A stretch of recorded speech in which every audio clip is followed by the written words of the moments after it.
안녕하세요 여러분, B급TV의 브루스입니다. 자, B급 IT 소식이자 약간 지난 소식이긴 하지만 그 소식에 대한 견해를 제가 말씀드리는 그런 차원에서 카메라를 켰습니다. 뭐냐면 테슬라 이야기인데요. 테슬라가 얼마 전에 사이버 트럭을 발표했죠. 일론 머스크가 행사장에서 프리젠테이션 하는 그 사이버 트럭을 보고 상당히 놀랬거든요. 아, 이거는 이 세상의 디자인이 아니다, 뭐 이런 느낌이었죠, 사이버 트럭이. 저는 굉장히 충격적으로 좋았어요. 저런 디자인의 자동차, 뭐 트럭이긴 하지만 자동차를 도로에서 만날 수 있다는 생각에 흥분도 하고 되게 기분 좋은 소식이었는데, 여러분들 그 언론에서 테슬라의 사이버 트럭을 검색 한번 해보세요. 검색하면 진짜 열의 아홉은 다 안 좋은 기사들입니다. 안 좋은 기사 타이틀이에요. 사실 그날 행사장에서 좀 해프닝이 있긴 했죠. 방탄유리라고 이렇게 홍보를 하던 사이버 트럭이었는데 쇠구슬을 한번 던져보니까 깨졌죠. 두 번을 시연을 했는데 예상치 못하게 금이 가버렸어요. 그래도 유리가 깨지면서 완전히 파열되지는 않았어요. 그래서 뭐 안에 누군가 있었다고 해도 다칠 그런 상황은 아니어서, 방탄유리라는 게 완전히 안 깨지는 게 아니라 그렇게 내부로 외부 충격이 내부로 들어가는 걸 막는 거잖아요. 그렇기 때문에 뭐 저는 그럴 수도 있다, 뭐 해프닝이네 이렇게 봤는데, 문제는 언론들이 이제 그것만 보도를 하더라고요. 아주 굴욕적인 테슬라의 사이버 트럭이었다, 그런 쪽에만 온통 언론의 포커스를 맞춰가지고 기사들을 쏟아냈더라고요.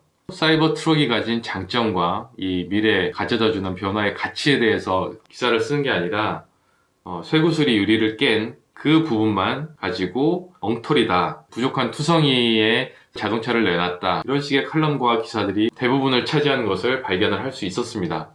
비단 국내 이슈뿐만 아니라 해외에서도 마찬가지예요. 영어로도 기사를 검색해보면 테슬라의 사이버 트럭에 대한 이런 해프닝에 포커싱된 네거티브한 기사들이 많이 검색이 됩니다.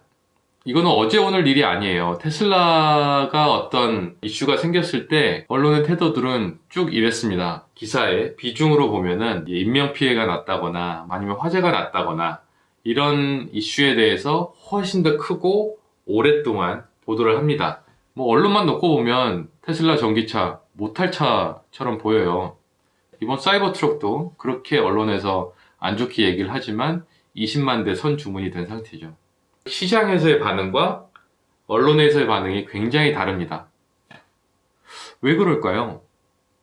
왜 그런지에 대해서 한번 생각을 해봤어요. 간단한 결론은 자동차 업계의 기득권 때문에 그렇죠. 우리나라 같은 경우에는 현대 기아차가 있고, 뭐 세계로 보면은 훨씬 더 많죠. 뭐 독일 벤츠나 BMW, 독일 차들, 미국 차들, 일본 차들, 이렇게 기라성 같은 기득권을 가진 자동차 업계에서 보면은 테슬라는 매기가 될 수 있는, 와서 온갖 물을 흩뜨릴 수 있는 그런 위험을 가진 그런 신규 플레이어긴 합니다. 기성 업체들과 이미 어느 정도 커넥션이 있는 언론에서는 테슬라에 대해서는 네거티브한 뷰를 많이 보여줄 수밖에 없는 걸 또 이해는 돼요. 오랫동안 꾸려온 이 산업, 이 헤게모니에서 테슬라 같은 플레이어에게 좋은 시선을 주지는 않는 그런 언론의 태도 때문이다 라고 볼 수 있어요. 하지만 전기차를 만드는 기업이 테슬라만 있는 게 아니잖아요. 뭐 중국에는 엄청나게 많고 서양권에도 전기차를 만들고 있는 플레이어들이 많습니다. 그리고 기성 업체들도 전기차를 만들어요. 그런데 그런 업체들에 대해서는 그렇게 뜨겁게 다루지 않으면서 유독 테슬라에 대해서는 인정사정 없이 조금만 빈틈이 보이면 깝니다. 이번 테슬라에 대한 언론의 태도를 보면서 10년 전으로 거슬러 올라갔어요. 10년 전에 우리나라에 애플 아이폰이 처음 들어오던 시절, 그때가 생각이 나더라고요. 기억나세요 여러분들? 아이폰이 처음 들어올 때 당시에는 국내 삼성 옴니아가 있었죠. 대항마로서 옴니아가 아이폰보다 나은 뭐 20가지 30가지 이유를 막 앞다투어 기사를 쓰면서 삼성 옴니아가 훨씬 더 좋다라는 쪽의 기사들이 훨씬 많았어요. 아이폰은 온갖 단점 투성이었죠. 뭐 통화 녹음도 안 되고 뭐도 안 되고 뭐도 안 되고 뭐 외장 메모리도 안 되고. 하지만 여러분들은 어떻습니까? 지금 누가 부정할 수도 없는 아이폰이 가져온 혁신을 우리는 누리고 있죠. 애플 아이폰을 엄청나게 견제를 했어요. 삼성이 언론에다가 뭔가를 했다는 거냐, 이런 얘기는 또 여기서는 안 하겠습니다. 너무 순진하면 안 되잖아요 저희가. 어쨌든 마찬가지예요. 기존에 휴대폰을 만들던 기성 업체들이 있었죠. 삼성, 뭐 LG, 노키아, 블랙베리 뭐 많았습니다. 그때 애플이 아이폰을 가지고 등장을 했어요. 그리고 당시에 아이폰이 가진 시장 점유율은 되게 미미했습니다.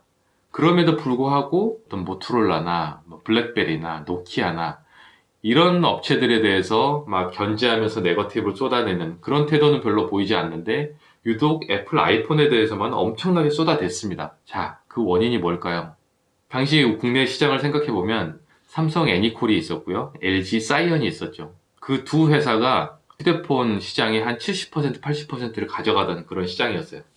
그때 생각해보시면 여러분들 삼성 애니콜과 LG 사이언, LG 사이언도 충분히 좋은 휴대폰들을 많이 만들었어요. 뭐 기억나는 게 초콜릿폰이 있었고 샤인폰, 뭐 롤리팝, 굉장히 히트작들이 많고 잘 만들었었습니다.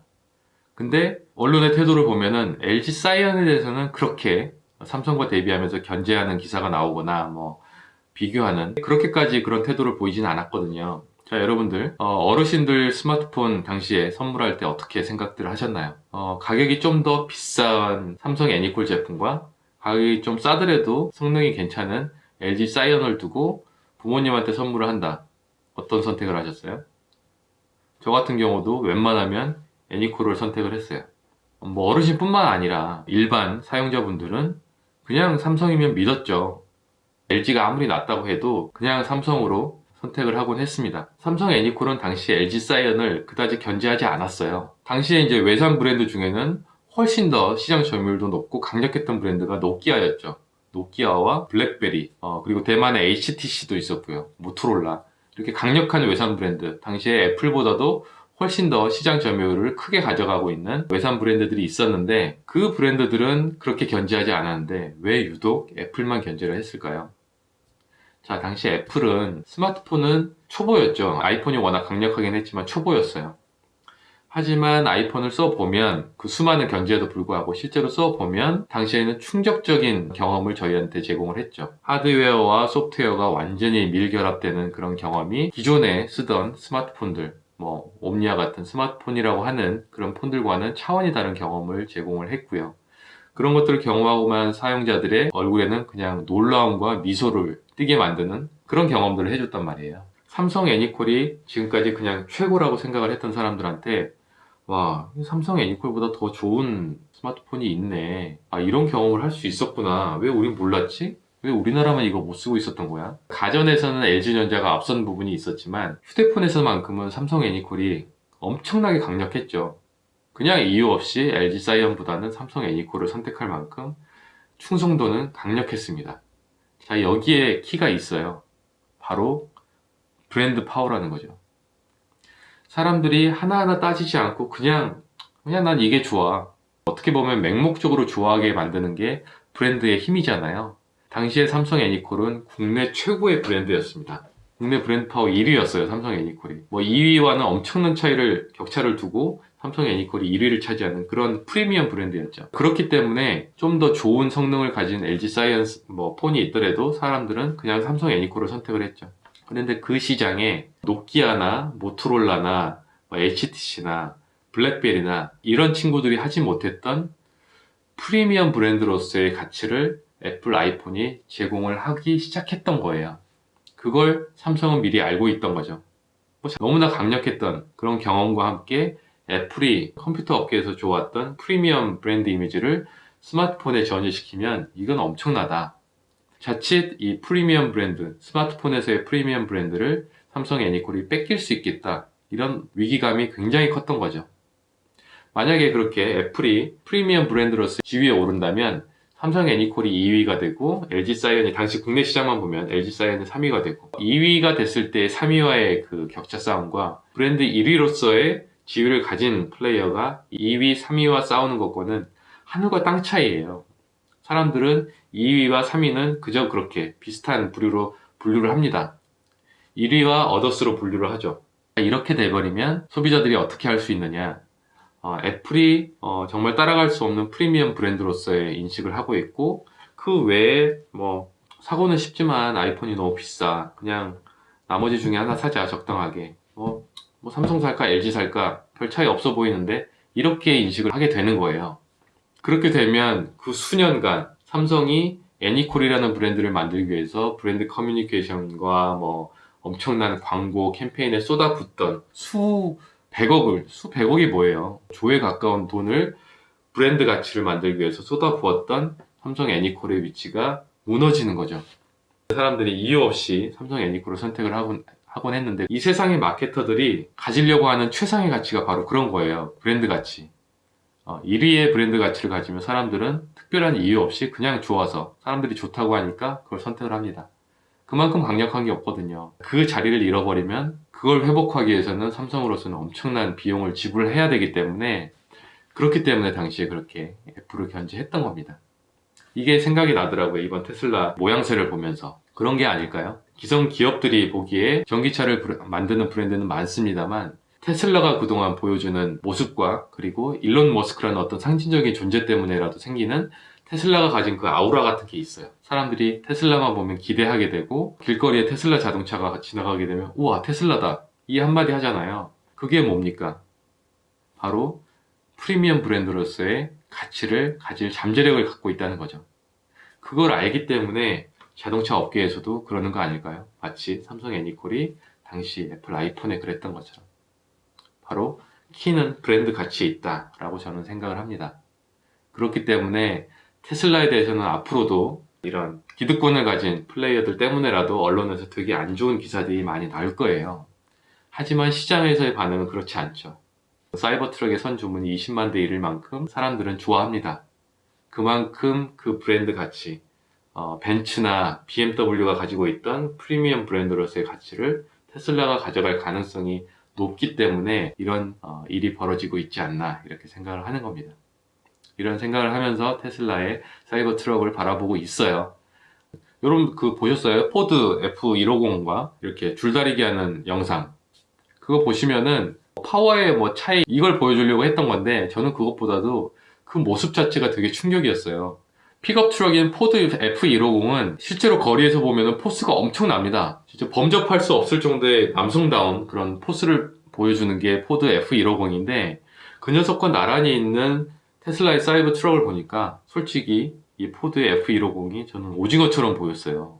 사이버 트럭이 보여주는 그런 아우라는 진짜 엄청났습니다. 그렇기 때문에 그것만 보더라도 아마 거리에 사이버 트럭이 돌아다니면 픽업 트럭을 가지고 브랜드 파워를 가졌던 플레이어들한테 엄청난 타격이 있을 거예요. 그것만 보더라도 기존 자동차 회사들이 다른 브랜드와는 다르게 테슬라를 바라볼 것이다 라는 생각을 하게 되더라고요. 어쨌든 그런 생각을 하면서 이번 주 B급 IT 소식을 전하게 됐습니다. 자, 여러분들, 기득권을 갖고 있으면은 그만큼 혁신하기 어렵기 마련입니다. 포기해야 될 것들이 너무 많거든요. 하지만 테슬라는 기득권이란 게 없어요. 기존에 그런 화석연료를 쓰는 자동차를 만들고 있지 않기 때문에 오로지 이거 하나에 대해서만 정제를 합니다. 그런 플레이어들이 결국에는 혁신을 해내는 거고, 혁신하는 자가 결국은 미래에 이긴다라는 거를 저도 믿고 있어요. 그렇기 때문에 비단 자동차 업계뿐만 아니라 애플이나 다른 수많은 혁신을 일으키고 있는 플레이어들을 제가 좋아하고 응원하는 그런 부분도 이런 이유에서입니다.